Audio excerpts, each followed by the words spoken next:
অনেকেই তো খুব সহজে এটা বলে দেয় যে বেঈমান, বিশ্বাসঘাতক, স্বার্থপর নাকি মেয়েরাই হয়, মেয়েদেরকে নাকি বিশ্বাস করা যায় না। কিন্তু এই বেঈমান, স্বার্থপর, বিশ্বাসঘাতকের আসল কারণটা কেউ যাচাই করে দেখে না। একটি মেয়ের জীবনে শুধুমাত্র নামেই তার জীবন হয়।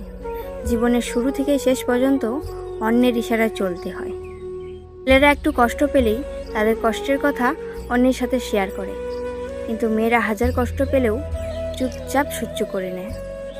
ছেলে যদি রাত 12টায় বাড়ি ফেলে তাহলে কোনো ব্যাপার না, কিন্তু একটি মেয়ে যদি রাত 8টায়ও বাড়ি ফেলে তাহলে মেয়েটি চরিত্রহীন বলা হয়। লোকে বলে যে মেয়েরা নাকি টাকা পয়সা, বাড়ি গাড়ি এসবই ভালোবাসে। ছেলের যদি টাকা পয়সা, বাড়ি গাড়ি থাকে তাহলেই নাকি মেয়ে রাজি হয় বিয়ে করার জন্য। সত্যিটা হলো, মেয়েদের ইচ্ছা না থাকা সত্ত্বেও অনেক কিছুই মেনে নিতে হয়।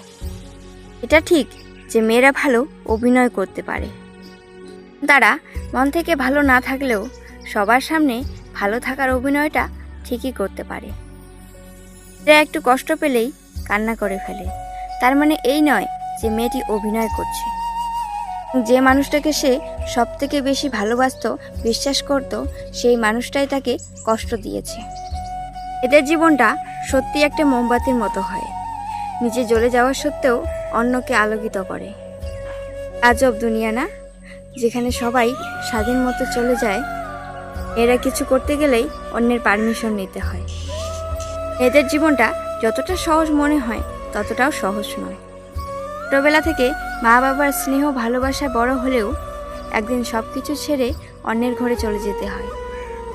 যে মানুষের হাত ছেড়ে অন্যের মানুষের হাত ধরে চলে যেতে হয়, ভালো কিংবা খারাপ হোক, তার সাথেই সারাটা জীবন কাটাতে হয়।